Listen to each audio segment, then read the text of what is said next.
Namaste. Today we are going to talk about Atma Puja Upanishad. This Upanishad is about devoting oneself to Atman.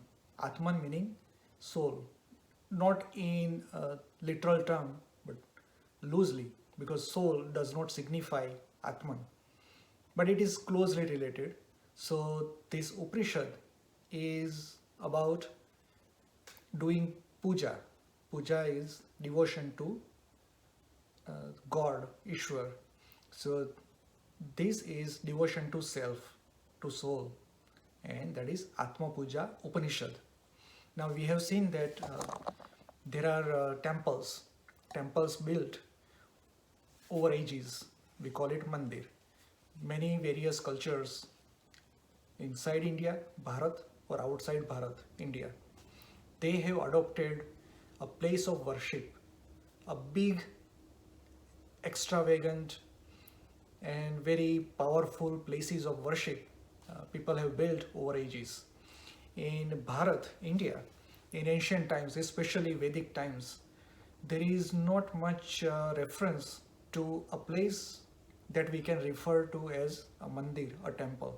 But they talk about Yajna Shala, meaning Yajna, which is fire offering, fire ceremony, and a place to conduct fire ceremony. That is called Yajna Shala. So Vedas talk about such places. They used to have big such places where people could gather and do fire ceremony. Mandirs in Bharat, India, have started being built during Buddha's time. That's what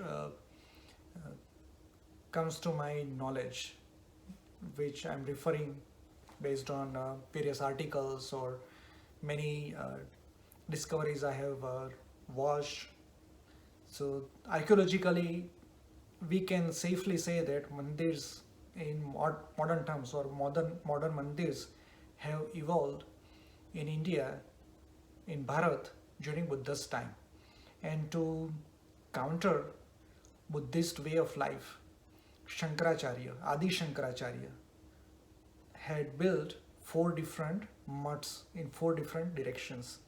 And after that, we see that many big temples have flourished throughout Bharat. And uh, in modern times,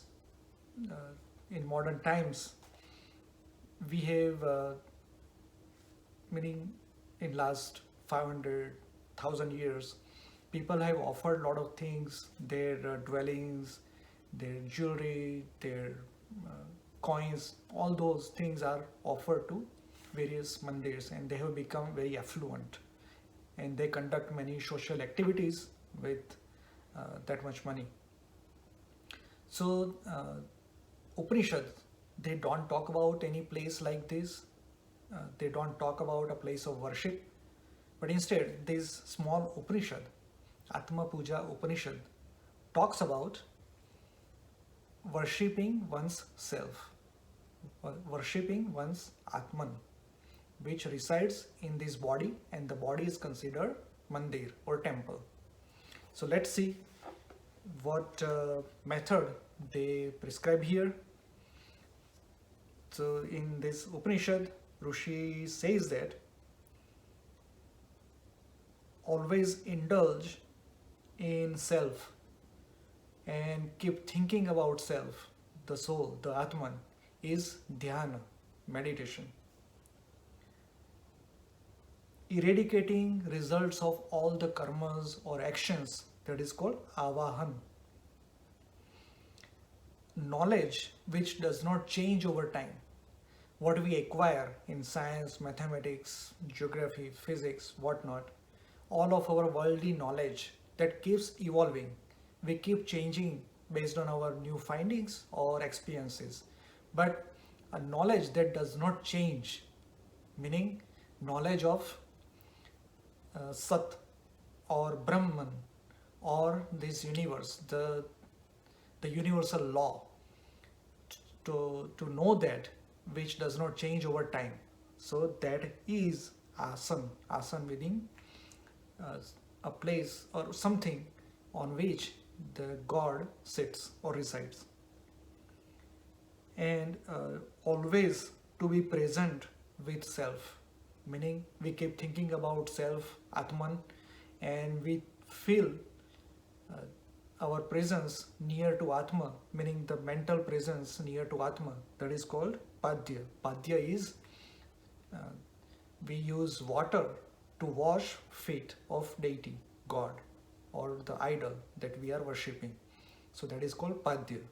So doing this, meaning always keep thinking about self and be present to our Atman, that is Padya. And when our mind always thinks about self, Atman, so that process is called Arghya. Arghya meaning all the fragrance materials like abil, gulal, and attar meaning essence. So that is called Arghya. The self, Atman, is considered as a flame. That flame is called Achman. Achman meaning we take a spoon, and in spoon we take water, and that water is offered to deity. So that is called Achman. And this flame of Atman is considered as Achman. And obtaining the utmost, the biggest, the best, whatever that can be in this universe is called Snana. Snana meaning bathing deity. And Samadhi, when we stop seeing, not seeing, but interpreting whatever we see around us, that is called Samadhi. And that Samadhi is fragrance, gandha. Special eyes. Why special eyes? The eyes that see within, the eyes that see Atman is Akshat. Akshat meaning the raw rice or rice grains offered to deity. That is called Akshat. The flame that pervades our whole body, which is called Chaitanya. That Chaitanya is Pushpa, flower. The Atman is considered, in a metaphoric way, considered as sun, Surya, sun, and that is called Deepak, meaning the lamp. Moon and elixir, when they combine, now this is again metaphor. Mind is called Chandra, and when it is combined with elixir, elixir is something that comes from Atman. So Atman is called cause of all the mental activities. When mind, but we don't know, but when we start knowing that the thought actually is inspired or originates from the self, the Atman.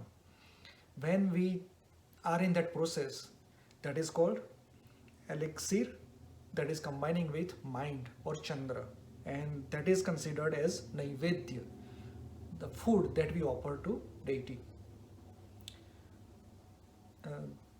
The Atman, the self, keeps circumambulating something. It is always in motion. We don't know, we don't feel that, we don't experience that, but it is always in motion. Physically, if you look at how we live, meaning I am sitting here, my body is stable, stand still, but this whole house, the floor, the earth, that is moving, and earth is also rotating around the sun. Sun also rotates around the center of the galaxy. Galaxies are also moving, so everything is moving. So that's why Rishi says that Atman is moving, and that is called Pradakshina, meaning circumambulating around the deity. So Aham, that Brahman, Atman is considered as a part of Brahman. That notion, that feeling of being Brahman is considered as Naman. Naman meaning when we touch feet of deity, that is called naman. Maun, meaning to look within and to know or understand soul, Atman, is called stuti. Stuti meaning praise. And be contented whenever we have so many activities going on in our life, but we accept it as is and be content. So that is considered as visarjan, meaning destruction or removal. When we finish our puja, when we finish our worship, the Vedic way, then we have to visarjan. We have to remove that deity from the place. So this is the process for Raja Yogi, and Raja Yogi always has this Atman as its base. And when the Atman, the Raja Yogi, thinks that it is not even Atman, it is Purna Brahma, complete Brahman, meaning total, whole Brahman. So that feeling, that belief is considered moksha, meaning liberation. So this is Atma Puja Upanishad. Astu.